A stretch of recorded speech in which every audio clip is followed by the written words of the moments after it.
ఇది కేవలం సమాచారంగా మాత్రమే భావించండి. వైద్య నిపుణులను సంప్రదించండి.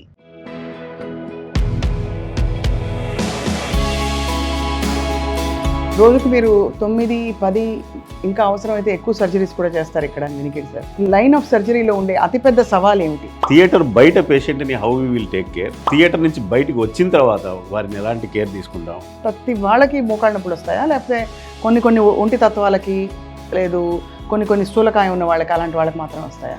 దీనికి మెయిన్ రీజన్స్ కానీ మనం చూసినట్లయితే ఒకటి వయసు రీత్యా అరిగిపోవడం, రెండోది చూస్తే హార్మోనల్. రైట్.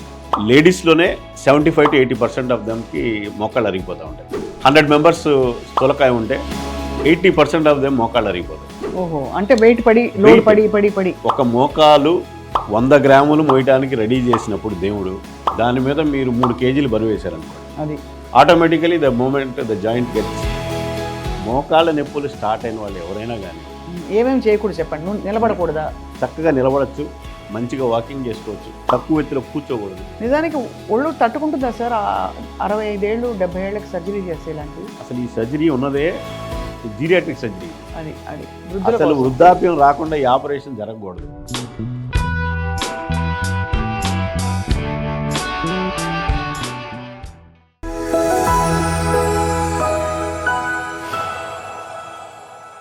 అందరికీ నమస్కారం. Welcome to Sakshi life. గతంలో మనం ఆర్థోపెడిక్ సమస్యల గురించి, అసలు మోకాళ్ళ నొప్పులు ఎందుకు వస్తాయి మొదలుకుని సర్జరీ వరకు వెళ్ళాలంటే ఏం చేయాలి, పెయిన్ మేనేజ్మెంట్ అంటే ఏమిటి, అనేక అంశాలపై మాట్లాడాం. ఇవాళ చాలా ప్రత్యేకమైన రోజు, ఎందుకంటే మనం ప్రత్యక్షంగా ఒక లీడింగ్ జాయింట్ రీప్లేస్మెంట్ సర్జన్తో చాలా విషయాలు మాట్లాడబోతున్నాం. ముఖ్యంగా హిప్ అండ్ నీ రీప్లేస్మెంట్లో వీరు నిష్ణాతులు. డాక్టర్ బుసిరెడ్డి నరేందర్ రెడ్డి గారి పేరు తెలుగు రాష్ట్రాల్లో మారుమోగిపోతూ ఉంటుంది. ముఖ్యంగా గుంటూరు ప్రాంతానికి వస్తే పేషెంట్కి ఆయన ప్రత్యేకంగా శ్రద్ధ వహించి సర్జరీలు చేసి నొప్పి నుంచి వారి ఉపశమనం కలిగిస్తూ వచ్చారు. సో ఇవాళ let's talk to doctor Narender Reddy on various issues about joint replacement surgery. Sir నమస్కారం. నమస్కారం మేడం. వెరీ హ్యాపీ సార్, మీరు Guinness record holder. Thank you madam.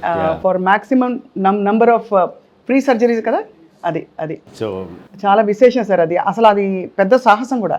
ఎప్పుడైతే మేము ఆ ఫ్రీ రీప్లేస్మెంట్స్ అనేది ఒకటి చేయడం స్టార్ట్ చేసామో, గవర్నమెంట్ జనరల్ హాస్పిటల్లో కూడా జాయింట్ రీప్లేస్మెంట్ సర్జరీస్ ఫ్రీగా స్టార్ట్ చేసాము. సో అలా చేస్తున్న క్రమంలో ఏంటంటే ఇండియన్ ఆర్థోపెడిక్ అసోసియేషన్ ఒక కాల్ ఇచ్చింది. 1 సర్జరీ ఫర్ 1 సర్జన్ ఫ్రీగా చేయాలి, ఒక పర్టికులర్ డే పెట్టుకొని అన్నారు. దేశవ్యాప్తంగా మేము కొంతమంది సర్జన్స్ కలిసి 1450 సర్జరీస్ ఒకటే రోజు అందరం కలిసి చేశాము. అందులో గుంటూరు గవర్నమెంట్ జనరల్ హాస్పిటల్లో ఒకటే రోజు 10 జాయింట్ రీప్లేస్మెంట్లు ఫ్రీ ఆఫ్ కాస్ట్ చేయటం మూలంగా ఎంటైర్ ఇండియాలో గుంటూరు హెస్ బీన్ అప్రిషియేటెడ్. దాని తాలూకా రికార్డే ఇప్పటివరకు అలా మెయింటైన్ చేస్తూ వస్తున్నాం. So that is what is the record of world record has given us for number of free joint surgeries done అనే పర్టికులర్ డే. రోజుకి మీరు 9, 10 ఇంకా అవసరమైతే ఎక్కువ సర్జరీస్ కూడా చేస్తారు ఇక్కడ వినికిడి సార్. సో మీ లైన్ ఆఫ్ సర్జరీలో ఉండే అతిపెద్ద సవాల్ ఏమిటి? సర్జరీస్ చేయటం వేరు, పేషెంట్ని హ్యాపీగా కన్విన్స్ చేసుకొని వాళ్ళు మన దగ్గరికి వచ్చినప్పుడు ప్రశాంతంగా స్ట్రెస్ లేకుండా వచ్చి చేపించుకొని ఒక ఫ్యామిలీలో మెంబర్ అయినట్టుగా ఉండి వాళ్ళు హాస్పిటల్లో ఉన్నప్పుడు వాళ్ళ మంచి కేర్ తీసుకొని హ్యాపీగా బయటికి వెళ్ళిపోవడం అనేది ఉంది చూసారా, that is very important thing. Operation theatre లోపల చేసే surgery most of the surgeons ఒకే విధంగా ఉంటుంది. థియేటర్ బయట పేషెంట్ని how we will take care and theatre నుంచి బయటకు వచ్చిన తర్వాత వారిని ఎలాంటి కేర్ తీసుకుంటాం, ఆల్ దీస్ 3 థింగ్స్ టుగెదర్ పెడితేనే కంప్లీట్ సర్జరీ. సో ఈ అన్హ్యాపీ నీస్ అన్నవి సార్ వయసైన వాళ్ళందరికీ వస్తుందా? ప్రతి వాళ్ళకి మోకాళ్ళ నొప్పులు వస్తాయా, లేకపోతే కొన్ని ఒంటి తత్వాలకి, లేదు కొన్ని స్థూలకాయం ఉన్న వాళ్ళకి, అలాంటి వాళ్ళకి మాత్రం వస్తాయా? దగ్గు జలుబు ఎంత కామన్గా చూస్తామో సెకండ్ మోస్ట్ కామన్గా చూసేది బ్యాక్ పెయిన్. దాని తర్వాతగా మీరు కానీ చూసినట్లయితే మోకాళ్ళ నొప్పులే.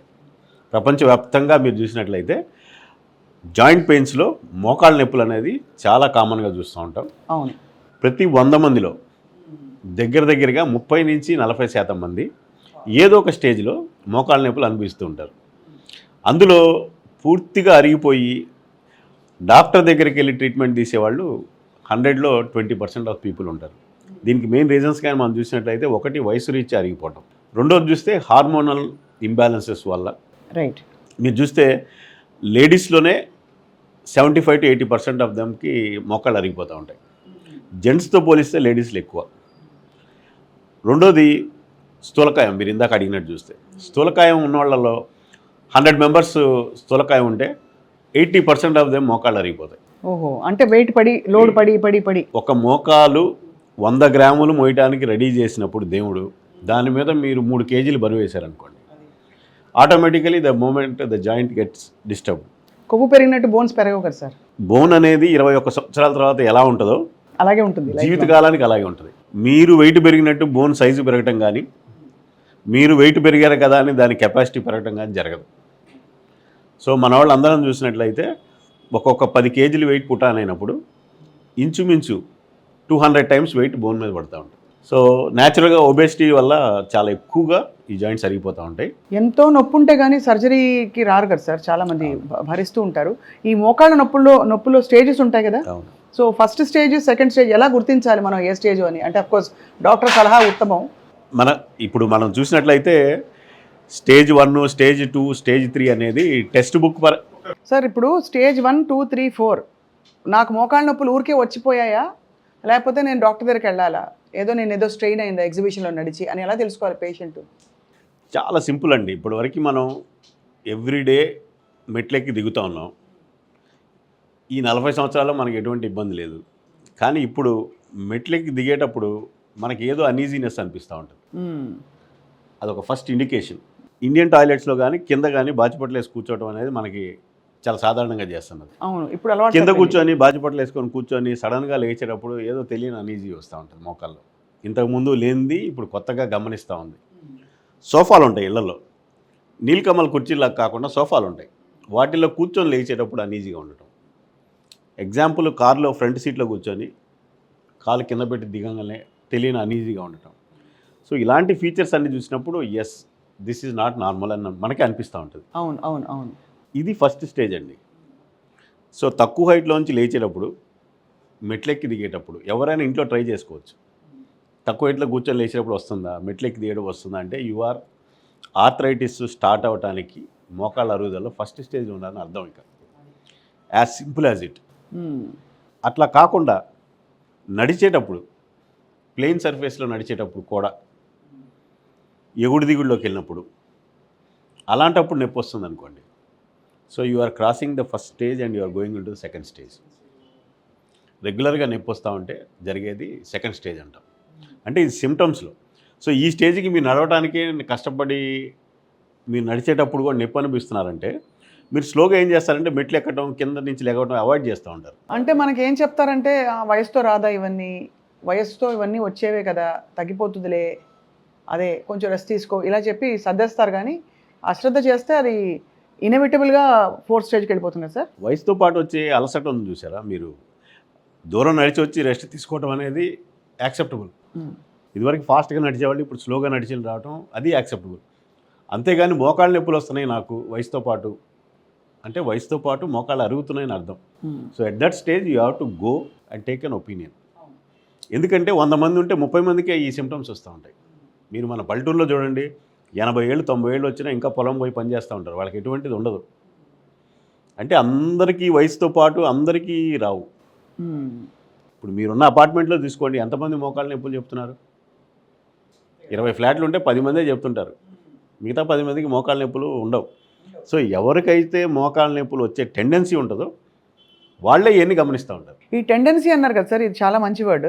టెండెన్సీ ఎవరెవరికి ఉంటుంది టిపికలీ? ఎలాంటి లైఫ్ స్టైల్ ఉన్న వాళ్ళకి, లేకపోతే ఎలాంటి కాన్స్టిట్యూషన్ ఉన్న వాళ్ళకి ఎక్కువ ఉంటుంది టెండెన్సీ మోకాళ్ళ నొప్పులు? ఎవరికి వస్తాయో ఆ భగవంతుడు నిర్ణయిస్తాడు అంతే. అంతే. అంతేగాని సేమ్ పని సేమ్గా చేస్తున్నప్పుడు ఒకళ్ళకి అరిగిపోతే ఒకళ్ళకి అరగవు. ఓకే. మనం అది చాలా క్లాసికల్గా చూస్తూ ఉంటాం.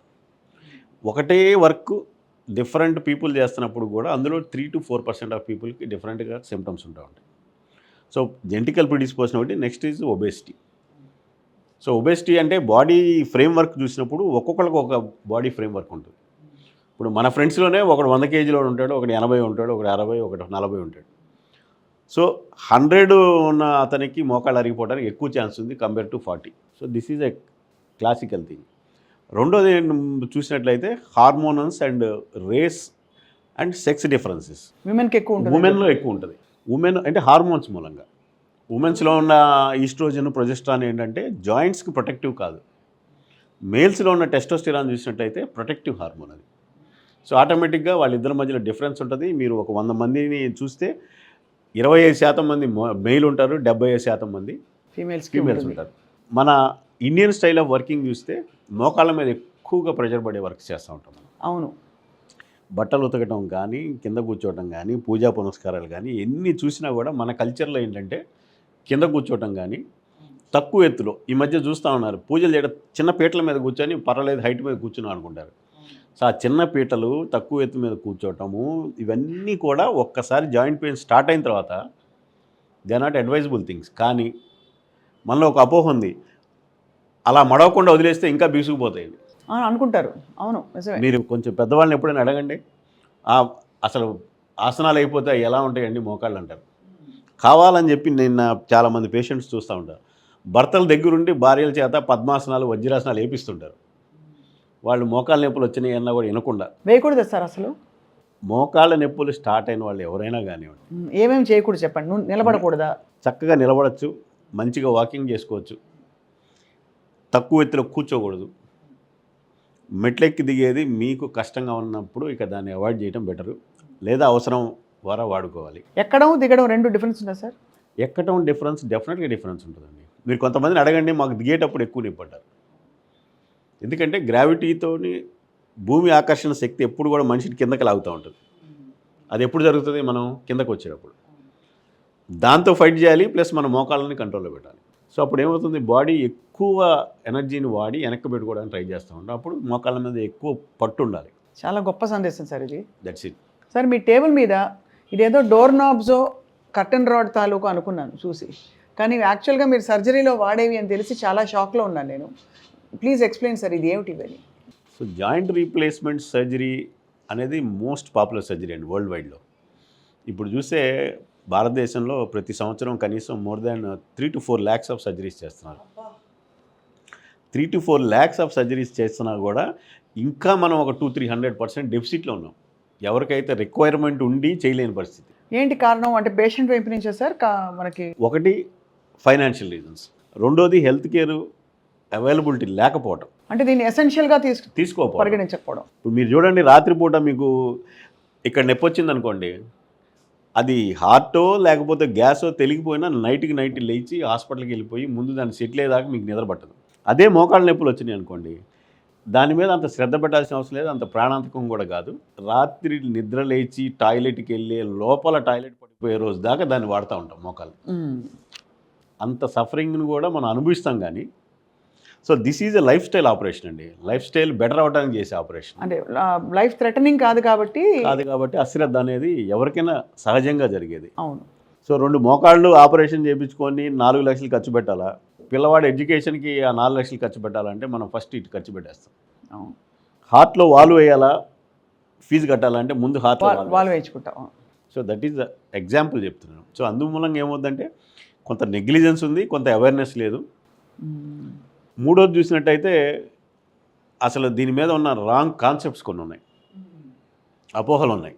ఈ ఆపరేషన్ చేస్తే అసలు మామూలుగా కూడా తిరగలేరు, ఇదివరకు కుంటుకుంటానో ఎట్లాగో నడుస్తున్నాము, మంచంలో పడిపోతారు, మా ఇంటి పక్కన వాళ్ళకి చేశారు, అసలు చేసిన తర్వాత 3 నెలలకే చనిపోయాడు. సో ఇలాంటి అన్నీ ఒక మిత్స్ ఉన్నాయి. సో వీటన్నిటి మూలంగా కూడా అవేర్నెస్ ఇంకా రావాలి, అండ్ పేషెంట్లలో కూడా దీని అండర్స్టాండింగ్ ఇంకా పెరగాలి. సో లాస్ట్ 10 yearsతో పోలిస్తే maybe 500-600% increase in the joint replacements. అంటే ఇప్పుడు చాలా అవలీలగా అయిపోతున్నాయి. ఒక పూటలో డిశ్చార్జ్ కూడా అయిపోతుంది సార్, రెండు రోజుల్లో. ఎందుకంటే టెక్నాలజీ పెరిగింది అండ్ డాక్టర్స్లో కూడా స్కిల్స్ పెరిగినాయి. మీరు 15 సంవత్సరాలు 20 సంవత్సరాల ముందు చూసినట్లయితే వేళ్ల మీద ఉండేవాళ్ళు రీప్లేస్మెంట్ సర్జన్స్. అవును. మహా అయితే 10 మంది ఉండేవాళ్ళు, 15 మంది ఉండేవాళ్ళు. ఇప్పుడు చూస్తే ఏముందంటే బయటకు వచ్చే ప్రతి యంగ్స్టరు, ప్రతి ఆర్థోపెడిక్ సర్జను జాయింట్ రీప్లేస్మెంట్ మీద అవగాహనతోనే వచ్చేవాళ్ళు. రెండోది ఏమో లాంగివిటీ పెరిగింది. ఇదివరకు 10 ఏళ్ళు పనిచేస్తాం అన్న జాయింట్ ఇప్పుడు వచ్చి 30 ఏళ్ళు పనిచేస్తుందని చెప్తున్నాం. ఎందువల్ల చేయగలుగుతున్నాం అంటే ఆ మెటీరియల్స్లో వచ్చిన చేంజెస్. అది ఒక మెటీరియల్ నుంచి ఇంకొక మెటీరియల్ డెవలప్ అవుతూ వచ్చింది. ఈ 15 ఏళ్లలో చూసినట్లయితే కనీసం 2-3 మంచి వెరైటీస్ మెటీరియల్స్ బయటకు వచ్చినాయి. సో ఈ జాయింట్ ఎప్పుడైనా కొత్త జాయింట్ మనం కానీ వేసామంటే అది ఎన్ని రోజులు మన్నుతుంది అనేది చాలా ఇంపార్టెంట్ క్వశ్చన్. ఇదివరకులాగా పేషెంట్లు 70 ఏళ్ళు 70 ఏళ్ళు 65 ఏళ్ళు దాటిన తర్వాత సర్జరీ చేయించుకునేవాడు. ఇప్పుడు మీరు చూస్తే 50 ఇయర్స్కే వచ్చేస్తున్నారు. నిజానికి ఒళ్ళు తట్టుకుంటుందా సార్ 65 ఏళ్ళు 70 ఏళ్ళకి సర్జరీ చేస్తే ఇలాంటివి జాయింట్ రీప్లేస్మెంట్లు అవి? అసలు ఈ సర్జరీ ఉన్నదే జీరియాట్రిక్ సర్జరీ ఇది. అది వృద్ధుల అసలు కోసం. వృద్ధాప్యం రాకుండా ఈ ఆపరేషన్ జరగకూడదు. అవును. Unless and there is special conditions, ఏదైనా ట్యూబర్క్లోసో రొమటాయిడ్ ఆర్థరైటిసో అలా ఉన్న వాళ్ళలో యంగ్గా చేస్తాం. కానీ 98% ఆఫ్ ది పేషెంట్స్ అబోవ్ 60, ఇప్పుడైతే అబోవ్ 50 ఉంటున్నారు. సో 10 ఇయర్స్ ముందుకు వచ్చేసింది ఇది. అంటే అరుగుదల ఎక్కువ మందిలో గమనిస్తున్నాము. రెండోది, ఎక్కువ మంది డాక్టర్ సలహా కోసం వస్తున్నారు. పాపులేషను 10 ఏళ్ల క్రితం పాపులేషన్తో పోలిస్తే ఇప్పుడున్న పాపులేషను ఆల్మోస్ట్ 30-40 crores పెరుగుతుంది. అదేవిధంగా ఈ నెంబర్ కూడా పెరుగుతూ వచ్చింది. యంగ్ పీపుల్తో ఎక్కువ చేస్తున్నాం కాబట్టి we have got different metals and materials.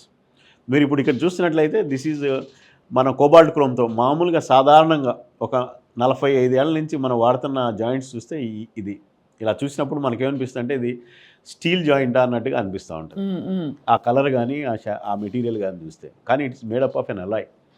Cobalt, chromium, cobalt వీటన్నిటిని కలిపి కాస్త నికిల్ అనే మెటల్ కలిపితేనే మనకి ఇది వాడేవాళ్ళం. అది ఈ వేర్ అండ్ టేర్ సర్ఫేస్ మనం చూసినట్లయితే ఇప్పుడు మీరు తెల్లగా ఒకటి చూస్తూ ఉన్నారు కదా. సో ఈ సర్ఫేస్ ఈ రెండు కాంటాక్ట్లో ఉంటాయి. సో ఎప్పుడైతే ఈ సర్ఫేసెస్ మంచి సర్ఫేసెస్ అయ్యి ఎక్కువ రోజులు ఉండగలిగితే అవును దాని లైఫ్ పెరుగుతూ ఉంటుంది.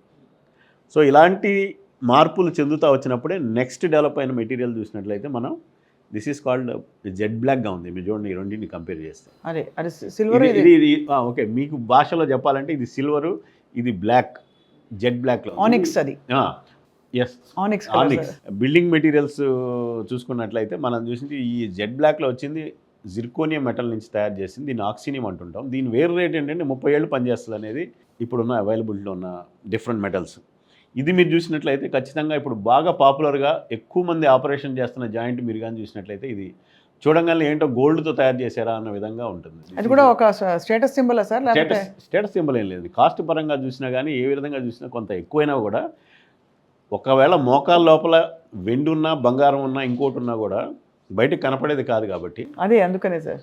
అందుకని ఇది స్టేటస్ సింబల్ కాకపోయినా మెయిన్ ఇంపార్టెంట్ థింగ్ ఏంటంటే ఎక్కువ సంవత్సరాలు పనిచేస్తానట్టుగా చేస్తున్న మెటల్స్లో వస్తున్న డెవలప్మెంట్స్ ఇవి.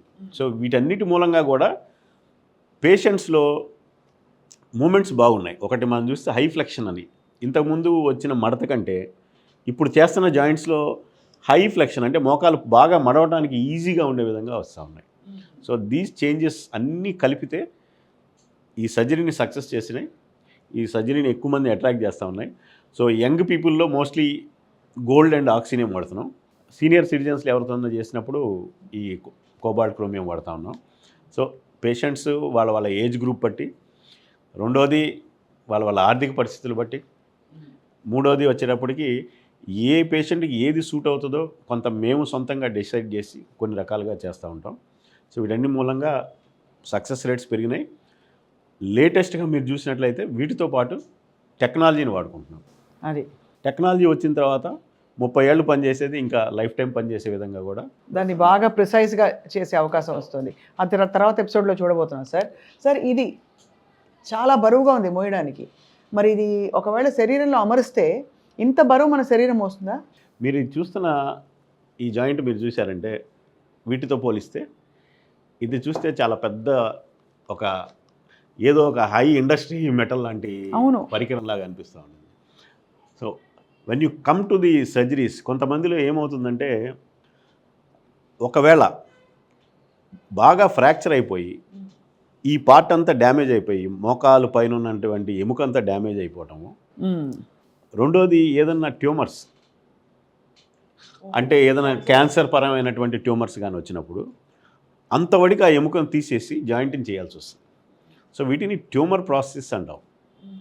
ఒకటి క్యాన్సర్ వాటిలో వాడతాం. రెండు చూసినప్పుడు మామూలుగా జాయింట్ రీప్లేస్మెంట్ సర్జరీ చేసి వాళ్ళకి ఆపరేషన్ చేసిన తర్వాత బ్యాడ్ లక్గా ఎప్పుడన్నా వాళ్ళు ఏదైనా యాక్టివిటీస్ ఉన్నప్పుడు పడి ఇరిగిందనుకోండి, సో అలాంటప్పుడు ఆ జాయింట్ని కూడా రీప్లేస్ చేసేటప్పుడు వి యూజ్ టోటల్ కాండెల్ కొత్తగా రీప్లేస్ చేస్తూ ఉంటాం. ఫీమర్ బోన్ కూడా అది మెయిన్గా దీన్ని మార్చేది ఏదంటే ఒకటి ఫ్రాక్చర్స్, రెండు ట్యూమర్స్. వెరీ రేర్ కండిషన్స్లో ఇన్ఫెక్షన్స్ ఒకవేళ ఆపరేషన్ చేసిన తర్వాత ఇన్ఫెక్షన్స్ వచ్చి ఆ బోన్లో చాలా వరకు డ్యామేజ్ అయిపోతే అంతవరకు తీసేసి కూడా వీఆర్ రీప్లేసింగ్ దెమ్. సో ఒక్కసారి ఆపరేషన్ చేసిన తర్వాత మళ్ళీ ఆపరేషన్ చేయడాన్ని రివిజన్ రీప్లేస్మెంట్ అంటారు. అది మీరు ఎక్కువ చేస్తుంటారు కదా సార్, అంటే వేరే ఇతర చోట్ల చేయించుకుని మీ దగ్గరికి వచ్చి రివిజన్ కోసం. అంటే రివిజన్ రీప్లేస్మెంట్ అనేది ఏంటంటే నెంబర్ ఆఫ్ సర్జన్స్ పెరిగారు, number of joint replacement surgeries పెరిగినాయి. ఇవన్నీ పెరిగిన తర్వాత ఏంటంటే కాంప్లికేషన్స్ కూడా డెఫినెట్గా పెరిగే అవకాశం ఉంది. సో ఈ కాంప్లికేషన్స్ జాయింట్ రీప్లేస్మెంట్ సర్జరీలో తీసుకున్నట్లయితే నార్మల్గా కాంప్లికేషన్ రేట్ వచ్చి 1 to 2% ఉంటుంది. సో ఆ 1 to 2% ఆఫ్ పీపుల్, సో ఎవరైతే ఒకసారి సర్జరీ చేసిన తర్వాత one of the main cause for failure is infection. ఒకసారి సర్జరీ అయిన తర్వాత మనకి వేరే ఏ సర్జరీ లాగా ఇన్ఫెక్షన్ ఎలా ఉంటుందో జాయింట్ రీప్లేస్మెంట్లో కూడా 1% ఇన్ఫెక్షన్ అనేది కామన్గా చూస్తూ ఉంటాం. సో ఒక్కసారి ఇన్ఫెక్షన్ వచ్చిన తర్వాత ట్రీట్ చేయాలంటే అది అన్ని సెంటర్లలో జరిగే పని కాదు. It has to go to A higher centre where ఆ రీప్లేస్మెంట్ అంటే చేసిన దాన్ని తీసేసి మళ్ళీ అమర్చాల్సి వస్తుంది. దాంట్లో యాంటీబయాటిక్స్ ఏం వాడాలి, దాంట్లో ఉన్న బ్యాక్టీరియాని ఎలా ఐడెంటిఫై చేయాలి, వాటన్నిటిని చేసుకొని మనం యాంటీబయాటిక్స్ కలిపినటువంటి సిమెంట్ వాడాలా, యాంటీబయాటిక్స్ని బీడ్స్ లాగా తీసి జాయింట్స్లో పెట్టాలా. సో ఇంత టెక్నాలజీ ఉండాలి కాబట్టి ఎస్పెషల్లీ ఇన్ఫెక్షన్ ట్రీట్ చేసేటప్పుడు దట్స్ వెరీ ఇంపార్టెంట్ థింగ్. చాలా ఒక్కసారి ఇన్ఫెక్షన్ అంటూ వచ్చినప్పుడు కొంత నిరాశ నిస్పృహగా ఉంటుంది పేషెంట్కి, కానీ చేసిన డాక్టర్కి కూడా అదే విధమైన ఫీలింగ్ ఉంటుంది. సో నౌ విత్ టెక్నాలజీ వచ్చిన తర్వాత, ఈ యాంటీబయాటిక్స్ వచ్చిన తర్వాత ఆ కాంప్లికేషన్ ట్రీట్ చేయడం కూడా చాలా ఈజీ అయిపోయింది. So we are treating such cases. Revision ఇంకో మెయిన్ కండిషన్ వచ్చేది ఏంటంటే ఇంబ్యాలెన్స్. చేసేటప్పుడు అమరిక సరిగ్గా పెట్టలేదనుకోండి, ఆ జాయింట్ ఖచ్చితంగా ఫెయిల్ అవుతుంది. So that is called instability అంటాం. మనం చాలామంది ఎక్కడెక్కడో ఆపరేషన్లు చేయించుకొని డాక్టర్ గారు నడుస్తుంటే కాలు ఇటు పక్కకు పోతుందనో, లేకపోతే ఇటు పక్కకు పోతుందనో, నడిచేటప్పుడు కాలు జారిపోతుంది ముందుకెళ్ళిపోతున్నానో, ఇటువంటి కంప్లైంట్స్ ఉంటాయి రీప్లేస్మెంట్ అయిన తర్వాత. కొన్ని రోజులకు తెలుస్తుంది అది, కొన్ని రోజులకు తెలుస్తుంది, కొంతమందికి మొదటి రోజే తెలుస్తుంది, కొంతమందికి 4 నెలలకు తెలుస్తుంది, కొంతమందికి 2 సంవత్సరాలకు తెలుస్తుంది. ఎందుకో నడిచేటప్పుడు అలా తూలి పడిపోతున్నానేమో, లేకపోతే నేను నడిచేటప్పుడు కాలు నేను వేయాలనుకున్న చాట కాకుండా పక్కకి వెళ్తుందేమో, అలాంటి ఫీలింగ్స్ వస్తుంది. That is called instability. So అటువంటి వారికి కూడా మళ్ళీ తీసి చక్కగా వాడిని అలైన్ చేసి చేయాల్సి ఉంటుంది. So that is one of the main cause for resurgery. రీసర్జరీస్లో ఇన్ఫెక్షను, ఇన్స్టెబిలిటీ అండ్ లూజనింగ్ అంటే వేసిన జాయింట్ ఉంటుంది, కొన్ని రోజులకి ఒక 10 ఏళ్లకో 15 ఏళ్లకో లూజ్ అయిపోతుంది. ఆ లూజ్ అయిపోయిన తీసేసి మళ్ళీ రీప్లేస్మెంట్ చేయటం. So these are the main things. But ఇప్పుడున్న పరిస్థితుల్లో రివిజన్ రీప్లేస్మెంట్ కూడా చాలా సింపుల్ అయిపోయింది. ఎందుకంటే ఒక జాయింట్ చేస్తాము, దాన్ని ఒక డ్యామేజ్ అయిపోయింది అనుకోండి, దాని కింద నుంచి ఫౌండేషన్ చేయడానికి మనకి ఇట్లాంటి స్టెమ్స్ అటాచ్మెంట్స్ వచ్చేస్తాయి. సో ఫౌండేషన్ పెంచాలి, దీన్ని ఎత్తు పెంచుకోవాలన్నా కూడా దీని హైట్ లేపచ్చు. ఈ స్టెమ్ సైజు పెంచుకుంటా వెళ్ళే కొద్ది దీని హైట్ లేపచ్చు. సో ఇట్స్ ప్యూర్ ఒక మంచి కార్పెంటర్ మనసు పెట్టి చేస్తే ఎలా. పొట్టిగా ఉన్న వాళ్ళు పొడుగా వచ్చేసారు అలాగా. పొట్టిగా ఉన్న వాళ్ళు పొడవటానికి రీప్లేస్మెంట్ అనేది ఆపరేషన్ కాదండి, కానీ సాధ్యం, నాట్ ఎ పాసిబిలిటీ. అసలు joint is not bone. Joint అనేది 2 ఎముకల మధ్య ఉన్న గ్యాప్. హైట్ పెరగాలంటే బోన్లో మార్పులు రావాలి, కానీ జాయింట్లో మార్పులు వచ్చేది లేదు. సో మేము చేసే హైట్ ఏంటంటే జాయింట్ లైన్కి దగ్గరగా చేయడానికి. ఎముక డ్యామేజ్ అయిపోయింది అనుకోండి, అదే దాన్ని రీఫిల్ చేయాలి కదా ఎముకని. సో అటువంటి చేయటానికే ఇట్లా మీరు ఇట్లా చూడండి, స్టెప్స్ లాగా ఇటువంటి కోన్స్ వచ్చినాయి, వీటిని అమర్స్తున్నాం ఇట్లా. సో ఎందుకంటే ఎక్స్ట్రా పట్టు ఉండటం కోసం. సో ఇటువంటి అనేక రకమైన టెక్నాలజీ డెవలప్ అయిన తర్వాత India will be the biggest centre for revision replacements. ఎందుకంటే నెంబర్స్ చాలా ఎక్కువ చేస్తున్నాం కాబట్టి ముందు కాలంలో రివిజన్స్ ఎక్కువగా వస్తాయి. So specialise centres for revisions, medical tourism డెఫినెట్గా పెరుగుతుందండి. ఇప్పటికి కూడా నేను ఇంటర్నేషనల్గా చూస్తే జాయింట్ రీప్లేస్మెంట్ ఇండియాలోనే అఫోర్డబుల్గా ఉంది. ఆఫ్రికన్ కంట్రీస్లో కానీ, మీరు సౌత్ అమెరికన్ కంట్రీస్లో కానీ వాటితో చూసినప్పుడు మనకు ఎక్కువగా ఆఫ్రికన్ కంట్రీస్ నుంచి ఎక్కువగా ఇప్పుడు మెడికల్ టూరిజం చేస్తూ ఉన్నారు. వాళ్ళకి ఫెసిలిటీస్ లేవు, రెండోది అఫోర్డబిలిటీ. ఈ రెండింటి మూలంగా ఇండియా ఇస్ బికమింగ్ అండ్ మెయిన్గా పర్టికులర్గా కొన్ని దేశాలు అయితే మీకు అరబ్ కంట్రీస్ నుంచి కూడా ఇప్పుడు మనకి పెరిగినాయి. So with all this India will become a hub for replacement and the number of surgeries కూడా పెరుగుతూ ఉన్నాయి. సో చైనా తర్వాత మనం will be the biggest number because of the population వైజ్గా చూస్తే రీప్లేస్మెంట్స్ అమెరికాని కూడా క్రాస్ చేస్తాం మనం త్వరలోనే. చాలా సుస్పష్టంగా చెప్పారు సార్. వాళ్ళు తెలియని చాలా కొత్త విషయాలు నేర్చుకున్నాం. మన నెక్స్ట్ ఎపిసోడ్లో ఈ రోబోటిక్ సర్జరీ అంటే ఇంకా ప్రెసిషన్తో ఎలా మనం సర్జరీ చేయొచ్చు, అడ్వాన్స్మెంట్స్ ఏంటి మీ నుంచి తెలుసుకోదలుచుకున్నాం. We will madam. Thank you.